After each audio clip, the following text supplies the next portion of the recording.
Kaaba is the spiritual holy land of Muslims.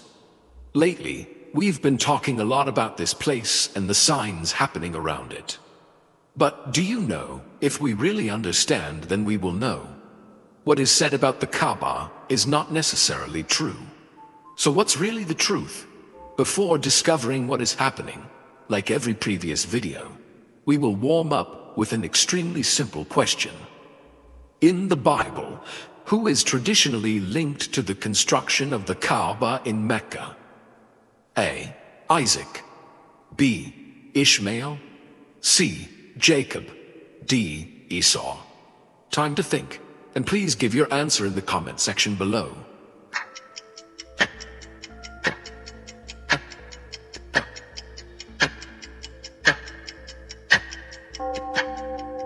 It's quite simple, right? The Kaaba, meaning cube in Arabic, is a square building, elegantly draped in a silk and cotton veil.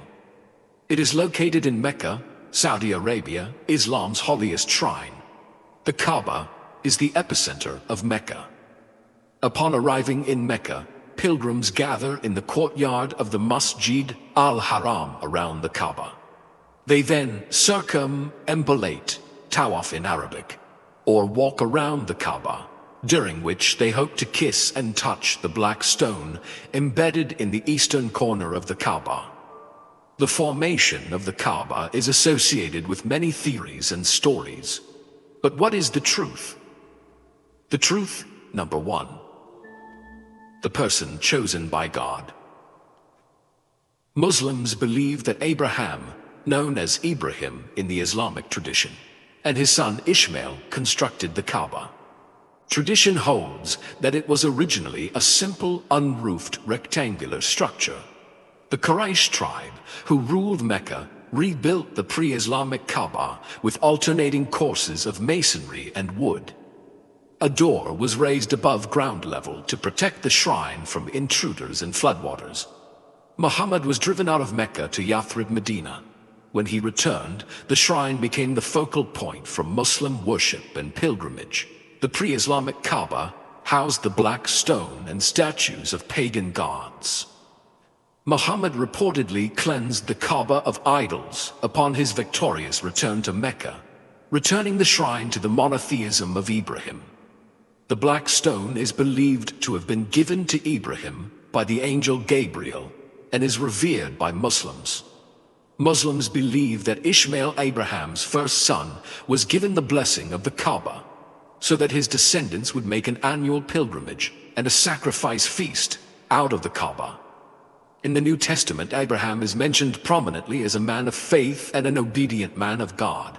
But for Muslims, he is a prophet and the ancestor of the Prophet Muhammad through his son Ishmael. Muslims believe that Ishmael was Abraham's religiously important and chosen son. But that is not. Isaac and Ishmael are Abraham's son. Isaac was born according to God's promise, but Ishmael was not. God chose Isaac, not Ishmael. Ishmael is described as a warrior, and not the one who inherits his father's legacy. And when it comes to Abraham's family, Islam also lied to us. In the Bible, Hagar was a handmaiden of Sarah. Sarah is the wife of Abraham. But Islams believe that Hagar is the second wife of Abraham. And Ishmael's birth did not go against God's will. When Ishmael was born, the angel of the Lord said to Ishmael's mom, "Behold, you are pregnant and shall bear a son. You shall call his name Ishmael, because the Lord has listened to your affliction. He shall be a wild donkey of a man, his hand against everyone and everyone's hand against him, and he shall dwell over against all his kinsmen." Some hide these facts and do not speak about Ishmael's side. The story ends that him and his mother were sent away. It will be hard to believe that Abraham sent his wife and a child into wilderness without accompanying them, as the Quran mentions. To complete the story, Abraham left them in the wilderness as a command from God. Angel Gabriel dug the ground to uncover the well.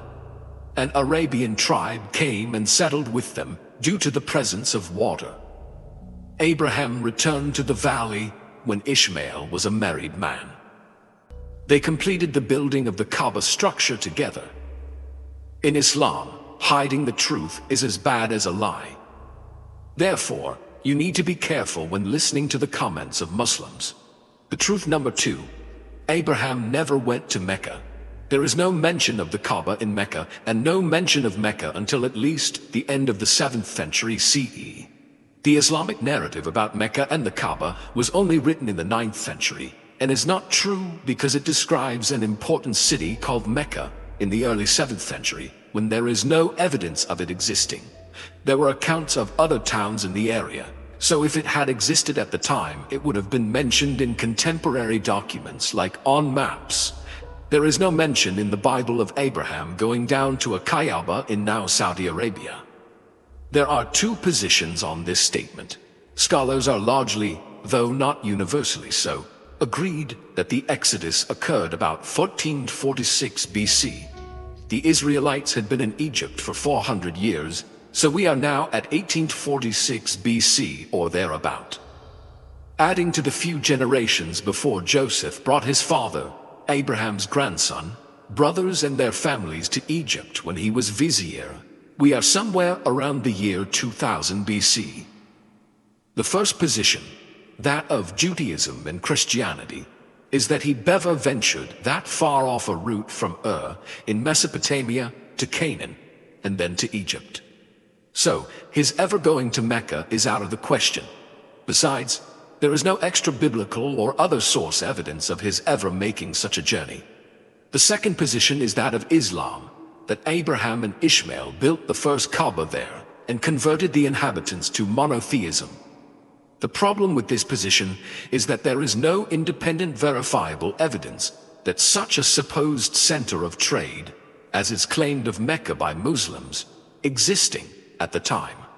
In fact, it isn't until somewhere in the 9th century of the Common Era, 150-200 years after Muhammad supposedly was born and raised there, that it is even mentioned in non-Islamic sources as existing or included in maps of the area. The truth number 3.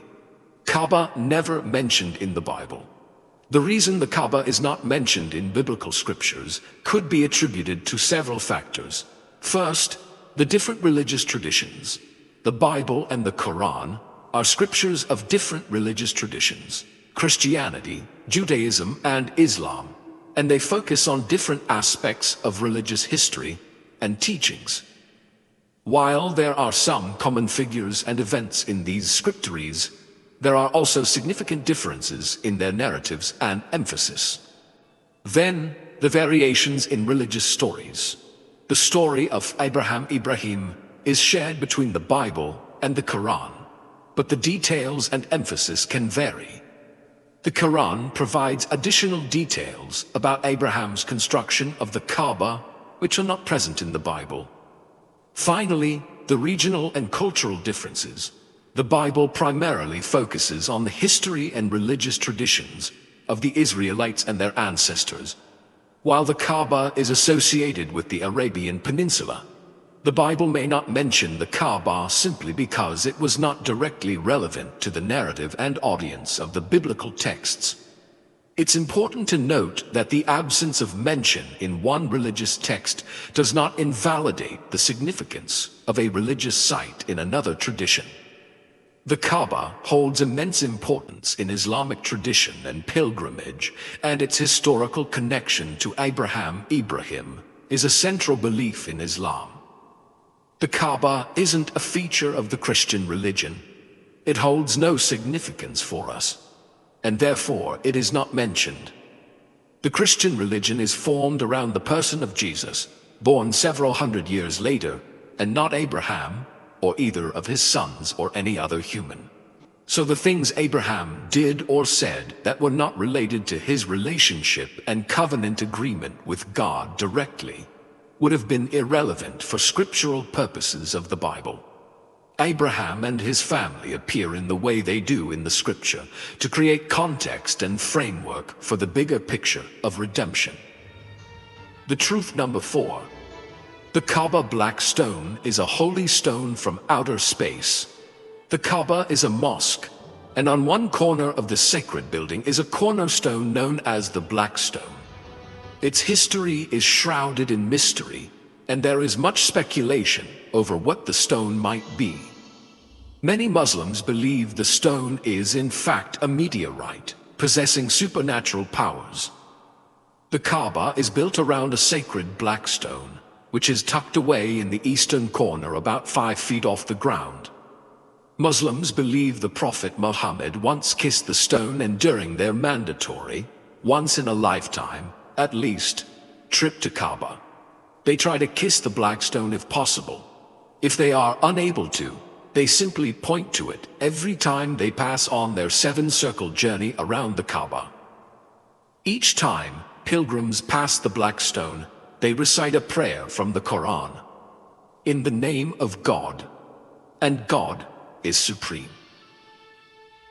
Non-Muslims are strictly forbidden from touching it, and most of the year the Kaaba is covered in black cloth.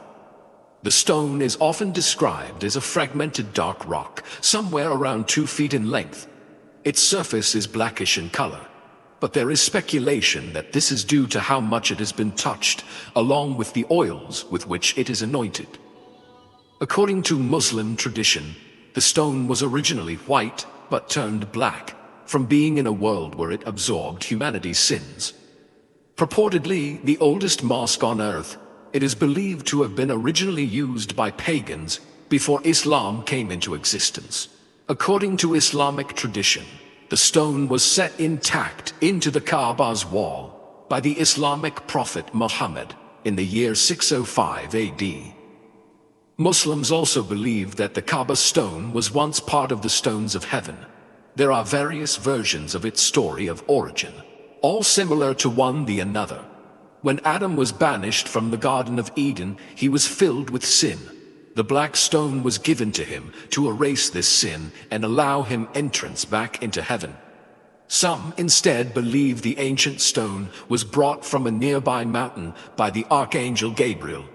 Over the passage of time, the stone has undergone significant damage. During the Umayyad siege of Mecca in 683 AD, it is said to have been struck and smashed to pieces by a stone fired from a catapult. In 930 AD, it was stolen by a small Shiite sect called the Karmatians, who took it back to their base in Hajar, modern-day Bahrain. According to the Ottoman historian Qutb al-Din, the Karmatian leader, Abu Tahir al-Karmati, set the black stone up in his own mosque with the intention of redirecting the Hajj away from Mecca. This failed because pilgrims continued to venerate the spot where the black stone had been, so the pieces were later returned. There are even stories about people being killed for trying to make contact with the stone. In the 11th century, a man allegedly attempted to smash it and was killed on the spot, causing only slight damage to the stone. According to the Swiss traveler Johann Ludwig Burckhardt, in 1674, someone smeared the black stone with excrement so that everyone who kissed it retired with a sullied beard. Persians were suspected of being responsible and were the target of curses from other Muslims for centuries afterwards. Today, the stone is still broken up into several pieces, with estimates ranging from 7 to as many as 15 fragments. These are held together by a silver frame, which is fastened to the stone by silver nails. The truth, number 5. Mecca is not for Muslim. The Kaaba is indeed the Baal god of the Egyptians, Tammuz, Semiramis, and Ishtar. Hubal was the chief idol of Mecca. There is no historical record depicting Mecca as a religious place for the people of Muslim. It has always been a summit for merchants who come with their separate idols. Kaaba has always been known to house many idols, and some have been removed today. There are still 3 wooden pillars in the Kaaba. Those are the gods of woods. The Muslims have continued an old tradition of worshipping stones and woods, just as the Bible says. The Kaaba has been reconstructed many times, and those pillars are still significant. They kiss the wall and encircle it many times in vain. The religion uses force and death threat to hold people captives. Imagine many of them cannot read the Quran, and they care less about it. All they do is kneel and pray, but they cannot explain their beliefs. They end aggressive or violent anytime you ask questions, because they do not have the truth and they cannot defend a lie that far. Muslims behead, rape, and torture all in the name of Islam. Why not let Allah defend himself if he is truly a God? Another fact: the word Islam means submission. Islam teaches that all people are to be slaves to Allah. Allah is single, alone, superior to everyone. He has no peers. Allah could never lower himself into a human body. Allah has no sons, but Allah has many slaves. This is in stark contrast to Christianity. Christians believe that Jesus actually is God in body form, because God, the creator of the universe, humbled himself and took on our fleshly form. He became a man to save men. He suffered to heal those that hurt. He died to resurrect the dead. Christians believe that we are part of God's family. By faith we become sons of God, brothers and sisters to Jesus Christ. The entire congregation of believers are the bride of Christ, joint heirs with Christ, and we will sit on God's throne. There is no slavery in Christianity. The Bible most definitely does not point toward Mecca. And here, I will tell you some facts about the Kaaba. Of course, I encourage you to listen to understand more about the world around you, about the spiritual place of Islam. But in the end, I still want you to focus on God, the one who truly guides us in life. 1. It used to have 2 doors and a window. The original Kaaba used to have a door for entrance and another for exit. For a considerable period of time, it also had a window situated to one side. The current Kaaba only has 1 door and no window. 2. It used to be multicolored. We are so used to the Kaaba being covered in the trademark black kiswa with gold banding that we can't imagine it being any other color. However, this tradition seems to have started at the time of the Abbasids, whose household color was black. And before this, the Kaaba was covered in multiple colors, including green, red, and even white. 3. It used to be open to everyone. Until recently, the Kaaba was open twice a week for anyone to enter and pray. However, due to the rapid expansion in the number of pilgrims and other factors, the Kaaba is now opened only twice a year for dignitaries and exclusive guests only. 4. You used to be able to swim around it. One of the problems with having the Kaaba situated at the bottom of a valley is that when it rains, valleys tend to flood. This was not an uncommon occurrence in Makkah, and the cause of a lot of trouble before the days of flood control systems and sewage. For days on end, the Kaaba would be half submerged in water. Did that stop Muslims from performing the tawaf? Of course not. Muslims just started swimming around the Kaaba. And about the floods that happened here, many people guessed it was not simply a normal flood. Specifically, we have already made a video about it. You can watch. 5. The inside contains plaques commemorating the rulers who renovated it. For years, many have wondered what it looks like inside the Kaaba. Relying on second or third hand accounts from those who were lucky enough to enter just wasn't satisfying enough. Then one lucky person who went inside took his camera phone in with him, and millions have seen the shaky footage online. The interior of the Kaaba is now lined with marble and a green cloth covering the upper walls. Fixed into the walls are plaques, each commemorating the refurbishment or rebuilding of the house of Allah by the ruler of the day. 6. There are 2 Kaabas. Did you know that there are actually 2 holy Kaabas? The one we see is located in Makkah, Saudi Arabia, whereas the other one is situated right above this Kaaba in the 7 skies and is known as Beit al-Ma'mur. 7. It's not supposed to be a cube shape. Yes, the most famous cube in the world actually started out shaped as a rectangle. The Kaaba was never meant to be a cube. The original dimensions of the house included the semicircular area known as the Hijr Ismail. When the Kaaba was rebuilt just a few years before, the Prophet ﷺ received his first revelation. The Quraysh agreed to only use income from pure sources to complete the rebuild. That meant no money from gambling, looting, prostitution, interest, etc. In the ultimate sign of how deeply mired in wrongdoing the Jahili Quraysh were, there was not enough untainted money in this very wealthy trading city to rebuild the Kaaba to its original size and shape. They settled for a smaller version of the Kaaba and put a mud brick wall called Hijr Ismail to indicate the original dimensions. Towards the end of his life, the Prophet ﷺ intended to rebuild the Kaaba on its original foundations, but passed away before he could fulfill his wish. Apart from a brief interlude of a few years during the reign of Caliph Abdullah ibn Zubair, the Kaaba has remained the same shape that the Prophet ﷺ saw it in.